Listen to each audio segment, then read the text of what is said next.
I was at a place of complete and total burnout where I had found that I'd put my entire sense of self-esteem, of worth, of purpose into charts, beauty, success, all of those things. And it left me so empty and depleted that I didn't know what I wanted. I didn't know what I cared about. And I felt so broken and alone.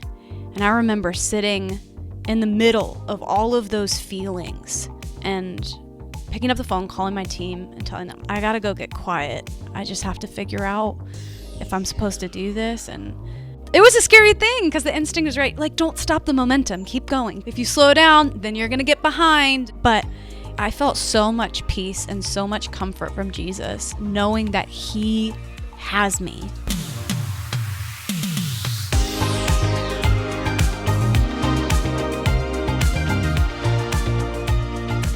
Riley Clemmons on the Joy FM. Woo-hoo. I am excited. Yay! We're both really caffeinated and ready to go. Yeah. I need to be more caffeinated. Not because I'm very, don't get me wrong. Look at me fumbling over my words. We just got started. I'm very energetic, but it's like time for my typical afternoon coffee. Oh, yeah. I get it. We all need that. You know? Yeah. It's the funny thing that I find, because I've always been a coffee drinker. I grew up in a house where my mom always smelled like a cup of coffee with cream and sugar, and that's my comfort smell. We're getting really personal. Sorry, this guys. sounds Come like into a my great childhood, though. Yeah. I mean, I'll never forget. I think I love the smell so much because my first backpack ever that I took to kindergarten, she accidentally dumped a cup of coffee on. So when I get homesick, I'd sniff the backpack. You find a Maxwell house and be like, Mama. Oh, Mom. Yeah, exactly. It was like no, but I'm a strategic coffee drinker. I'm on a schedule. Morning, afternoon. You're my girl. Yeah. I love it. Mm-hmm. Another thing that I love is I heard you don't have social media. This much is true. Most of the time. Okay. Most of the time I don't. And why? Because it is... How much time do we have? I'll tell you why. So I'm 24, meaning when Instagram emerged, I was probably 12. Nobody really knew what it was. You know, all this stuff. So I grew up on Instagram, and then obviously for what I do, my favorite part about Instagram and social media is getting to connect with people who are listening to the music, and that's always so special. But obviously, I think it goes without being said, there's a part of social media that can be really challenging and sometimes harmful to our brains. And so I've just found it's easier for me to stay healthy and mentally in a good spot and self-esteem wise in a good spot when I'm not scrolling and spending a ton of time on social media apps. So I have very specific, clear boundaries with it all. But occasionally I do get on. All right, Riley, I am leaned in because I have 2 teenagers. Oh, yeah. Okay. So what would you say to the younger generation about this? Because the temptation of getting connected and being connected and is strong because they don't want to feel like they're being left out. Oh, I get that. You know what I would say in response to the feeling of I don't want to be left out? You also don't want to miss out on what's right in front of you. I had this moment the other day where I was sitting with my parents and my sister. It was a family dinner we were having. We have a lot of those. We're a very tight-knit family. And I looked down at my phone for a second and, out of habit picked it up, and social media was on my phone at the time and was looking through it. And then I glanced back up and I had this overwhelming feeling of, oh my goodness, in 20 years, I'm going to wish that I could live in this moment again. Being 24, having parents who are in their 50s, I'm going to miss that so much. So I would just say life is happening all around you. Don't miss it.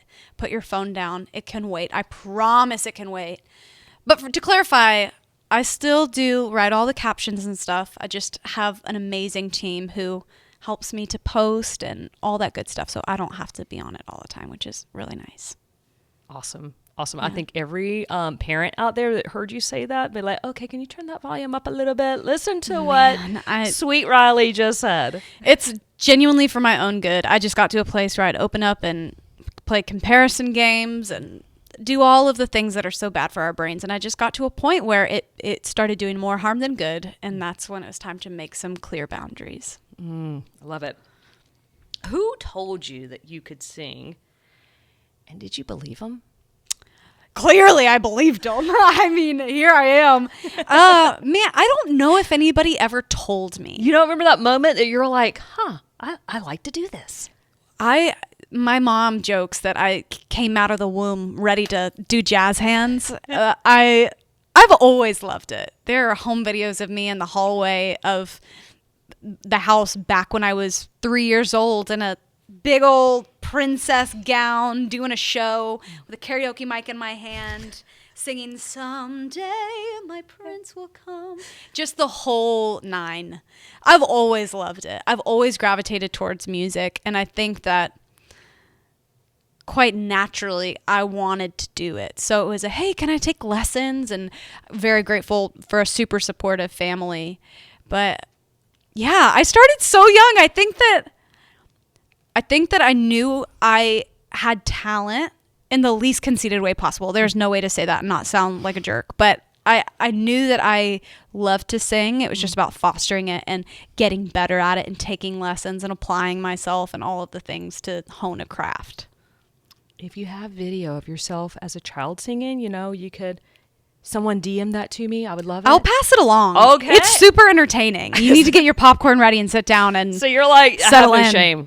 Like, No. send it out to the masses. To the masses. To the masses. The video of me playing Little Orphan Annie at 6 years old. That one's not one to miss. It's really, yeah. I've always loved it. Well, you have a new song, Jesus Cries. Yeah. And, it's such a great reminder that you are not alone and that he cries with you. And especially the line, your lyric that says right there, Jesus is right there holding your heart. When you weep, he's there weeping with you. That was so powerful because it was such a great image. So oftentimes when I'm sitting in my bed or in the shower and I'm having a cry, I forget that he's there. Yeah. And he has my heart. It's so true. I mean, I'm 24. 20s have been crazy. I've learned so much about myself and my faith and Jesus. And I look back to a pivotal moment that happened a few years ago with my faith and with Jesus, walking through the loss of my Aunt Sharon to cancer.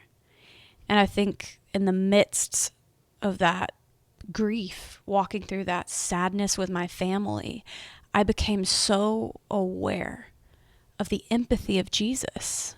And I was reminded when it hurts so bad, and when there are no words to make it feel better, when there's no explanation, when there's nothing that really seems to be comforting, I was reminded that Jesus, the glorified Son of God, is Jesus, the man of sorrows, who's no stranger to pain, suffering, and tears. He wept over the grave of Lazarus. John 11:35. Jesus wept, shortest verse. He wept over the tomb of Lazarus.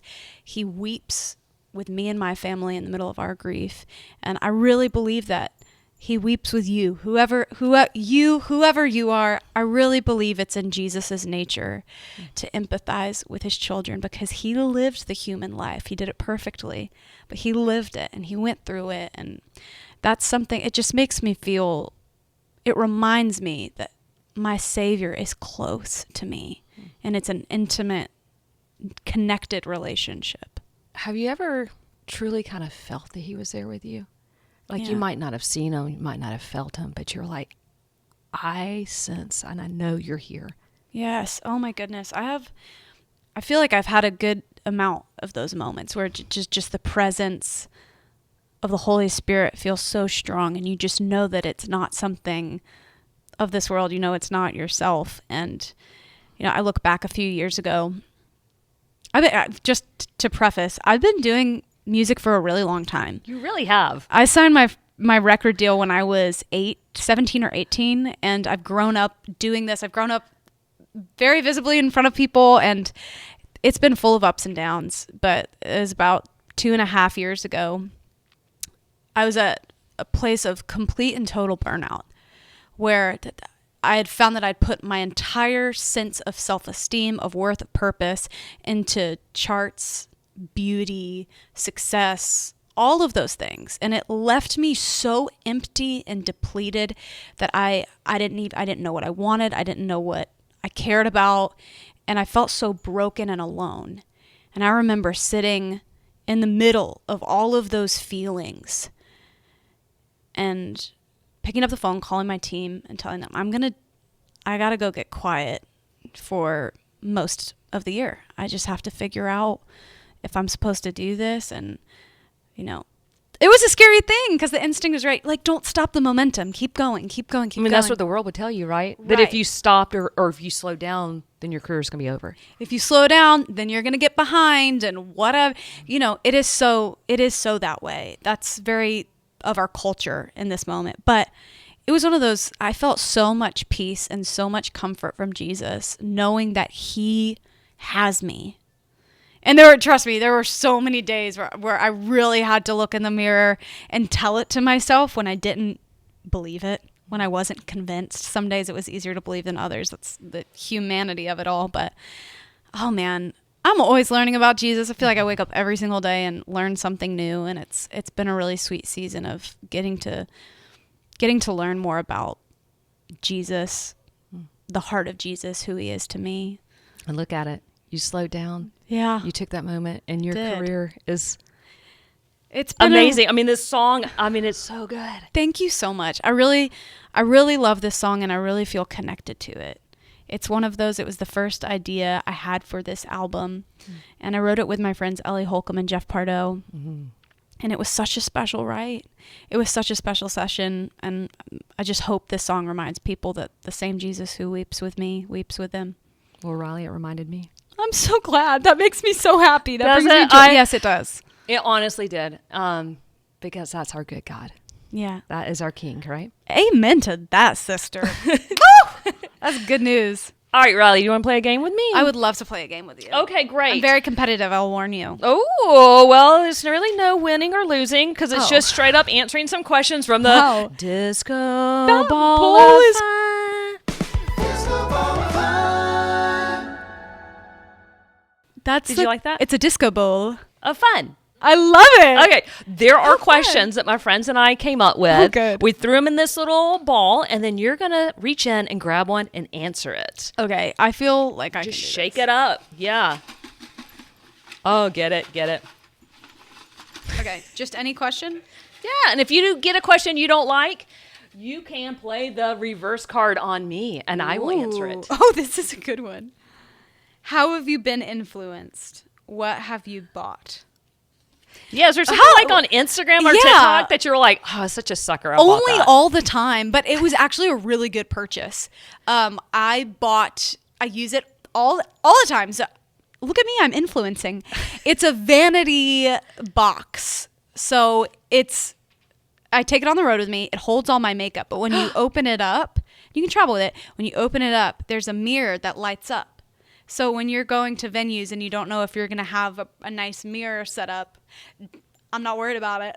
I got my own. You got it. Yeah, but and then it's like a little, we had that in the 90s. It was like a caboodle and everything stayed together, but it sounds like this is like an upgrade on that. No, it might be an upgrade on that because it's swanky. Okay, I might need to look into this. Yeah. You want to do another? Oh, is this how this works? Yeah. Okay, great. Just, keep grabbing. Gorgeous. What is your current passion project? Pickleball. As a direct cut to camera. That doesn't feel like it counts, but I'm a big pickleballer. I care a lot about my game. And you're good. Do you know all the terms, like the kitchen and the... I do know. I know it gets so confusing. I know the rules. We were very country bumpkin during the pandemic, and in the front yard at my parents' house, we built a pickleball court. But the thing was, we didn't have a net, and getting one delivered was hard. So we took 2 lawn chairs, either side, and then got moving blankets. Riley, I'm dead. And tied up the moving blankets, and we would play, and it was we looked like the countryest bumpkins. Dead, I love People it. would just drive by, and it's like, oh, the Clemmons are doing it again.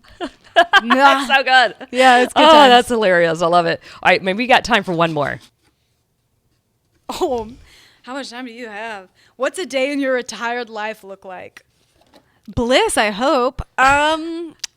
Riding a little scooter, Literally terrorizing the kids in the neighborhood. I don't know. Yeah, well, maybe not terrorizing the kids, although it is a legacy act, Man, I'm probably going to start my day. Hopefully by the time I'm retired, I will have gotten better at waking up early, because that's not a strong suit of mine. But maybe I'll watch sunrises and have a cup of coffee.